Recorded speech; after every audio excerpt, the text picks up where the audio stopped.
Everyone, my name is doctor Sarita Ukani. मैं नागार्जुन संस्कृत महाविद्यालय तरुणी में समाजशास्त्र की अध्यापिका हूँ। आज का जो हमारा टॉपिक है आनुवांशिकता एवं पर्यावरण, जो हमारा शास्त्रीय प्रथम वर्ष से के पाठ्यक्रम से लेकर अनुवांशिकता वह गुण है जो हमारे पीढ़ी दर पीढ़ी हस्तांतरित होता है और एक पीढ़ी से दूसरी पीढ़ी को मिलता है। जैसे कि मान लीजिए हमारा आँखों का कलर कैसा है, काला है, तो हमारे वंश में किसी का काला, सब माँ बाप का काला होगा तभी तो हमारा आँख में कलर। किसी का देखिएगा कि आँखों का कलर, लेकिन आँखों का कलर आसमानी है या नीला कलर का है, तो देखिएगा कि उसके माँ बाप का नहीं, लेकिन उसकी पीढ़ी में किसी का उस कलर का आँख होगा, जिस कारण उसका आँखों का कलर वैसा है।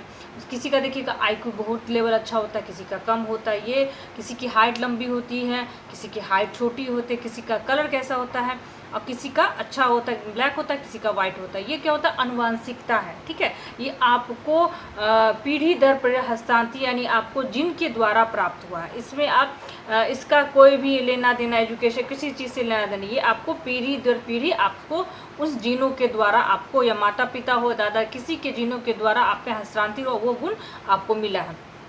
अब यहाँ बता दूं कि अनुवांशिकता जो हुआ उसको प्रभावित करने के लिए वातावरण, अब अनुवांशिकता में जो आपको गुण मिले हैं, जो IQ जो मिले हैं, उसको क्या कौन प्रभावित करता है? वो करता है पर्यावरण, इन्वायरमेंट।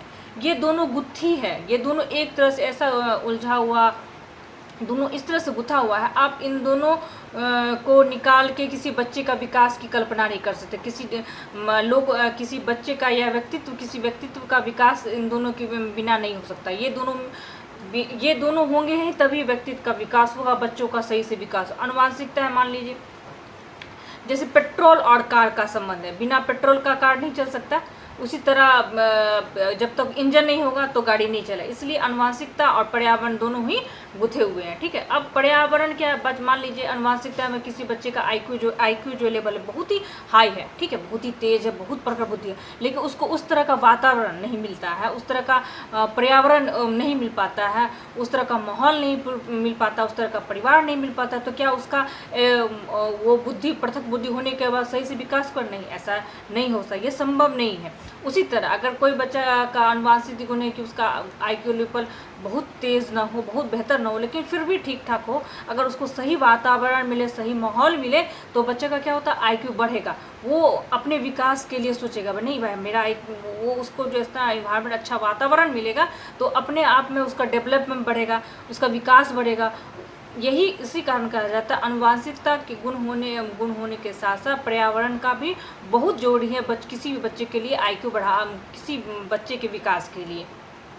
इसलिए कहा जाता है कि बच्चों के सही विकास के लिए, बच्चों के सही बौद्धिक क्षमता के लिए अनुवांशिकता जितना जरूरी है उतना ही जरूरी है हमारे लिए है पर्यावरण को होना, अच्छे वातावरण को होना।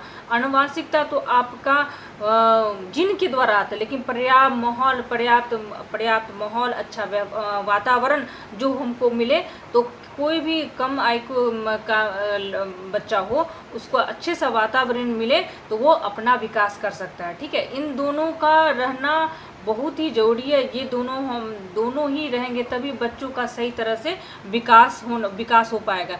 ये एक दूसरे के पूरक हैं। इस वीडियो में इतना ही, आगे वाले वीडियो में दूसरे टॉपिक पर बढ़ेंगे। धन्यवाद।